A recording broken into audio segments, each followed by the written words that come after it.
Bonjour à tous et bienvenue sur les petits papiers d'Ilse. Je suis Judith, démonstratrice Stampin' Up dans la région de Lille, dans le nord de la France.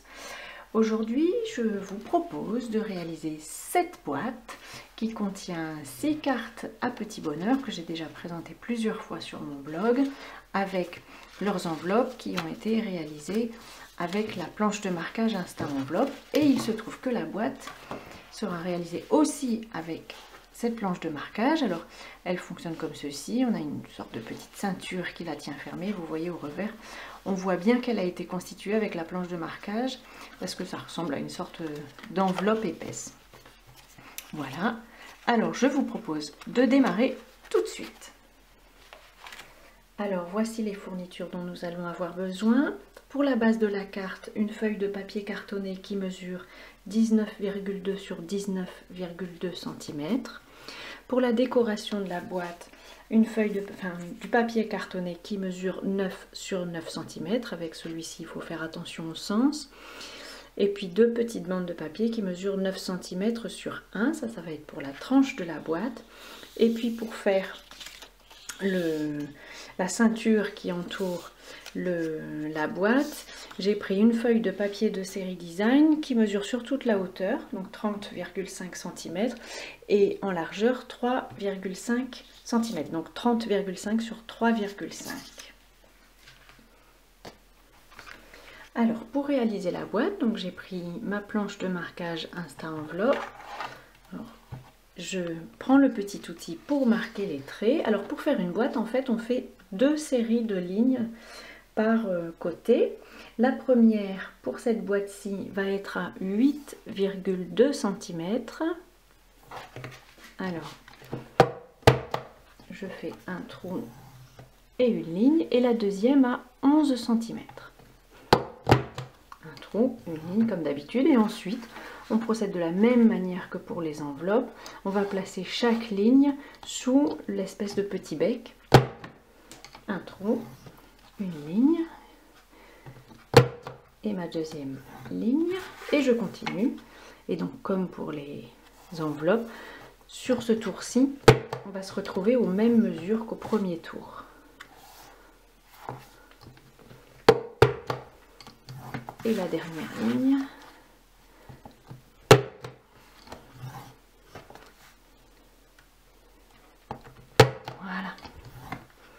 Voilà, on a fait tous nos tours et comme d'habitude, vous le savez, j'aime arrondir les coins et donc j'arrondis les 4.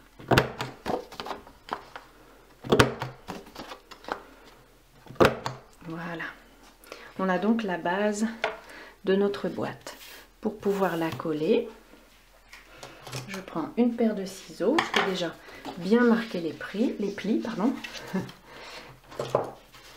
pour bien voir ce que je fais.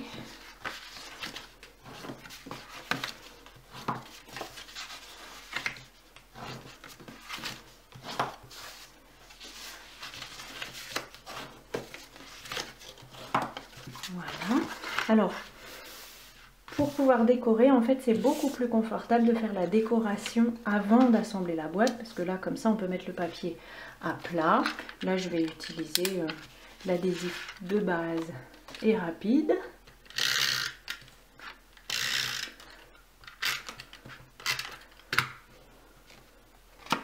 Voilà, j'essaye autant que possible de le poser droit et au milieu. Et ces deux petites bandes aussi. Elles mesurent pile la bonne taille. Je vais essayer aussi de les placer. Je vais plutôt la mettre de ce côté-ci. De les placer droite. Voilà.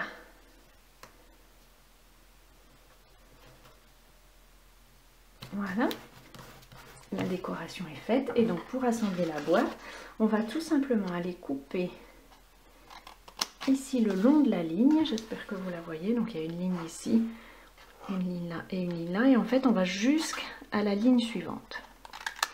Pour que la fermeture soit plus simple, vous m'avez déjà vu le faire, je coupe un tout petit angle comme ça et je fais la même chose en face.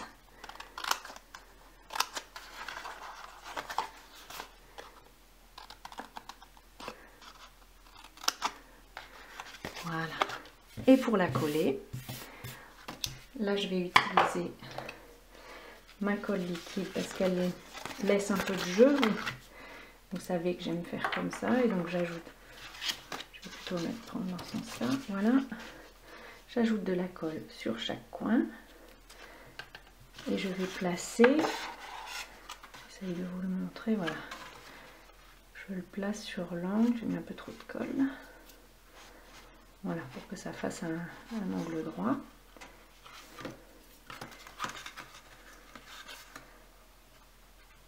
Voilà le deuxième.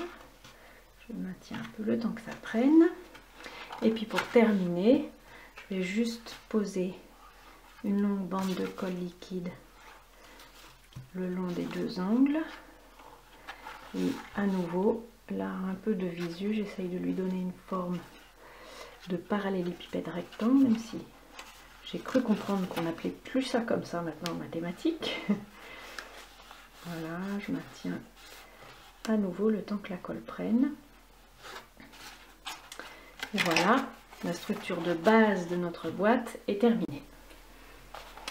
Dernière étape de la réalisation de notre boîte, nous allons faire la ceinture qui permet de la tenir fermée.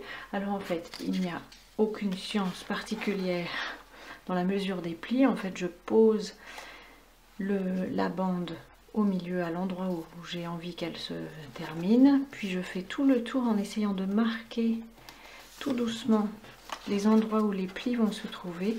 En fait, je fais comme ça parce que à mesurer la ceinture, ça ne marche pas très bien parce que les boîtes ne font pas toujours exactement la même taille. Alors en fait, le plus simple que j'ai trouvé, c'est de faire comme ça. Et ensuite, pour que les plis soient bien marqués, puisque j'ai un petit repère qui a été fait, je n'ai plus qu'à bien poser l'un sur l'autre les deux parties de ma bande, la plier là où je l'ai marqué précédemment et finir de marquer le pli. Voilà, encore deux et encore celle-ci. Et à nouveau, pour être sûr que cette ceinture ne soit pas trop serrée, c'est pas très confortable une ceinture trop serrée, je la pose sur la boîte et en fait je vais aller poser ici de la colle liquide sur mon papier pendant qu'il est sur la boîte. Alors j'essaye d'être pas trop serré parce que à nouveau ça peut être difficile de poser le papier dessus, enfin de la poser sur la boîte. J'attends que ça sèche. Alors vous voyez les mesures, faut croire que j'ai pas bien coupé mon papier, mais en fait j'ai prévu un petit système pour tricher avec une décoration. Donc j'ai découpé avec la Big Shot une forme ovale et festonnée de la même couleur que la boîte, donc ici limonade à la limette, puis j'ai découpé dans le même papier une petite décoration et enfin un cercle, donc là avec la pyramide de cercle sur lequel je vais poser un tampon. J'ai à nouveau choisi, vous savez comme j'aime ce set de tampons, le set de tampons oriental, j'ai à nouveau choisi bonne journée parce que l'objectif des cartes à petit bonheur, c'est de laisser un message qui fasse passer une bonne journée. Voilà. Donc j'ai placé mon tampon. Alors j'aime le coller avec des mousses 3D parce que ça donne un petit peu de dimension. Ces mousses 3D, je vais les poser donc sur mes formes ovales. J'en colle celle-ci pour la poser sur l'ovale festonné. Je le laisse prendre. Ah, j'ai bougé.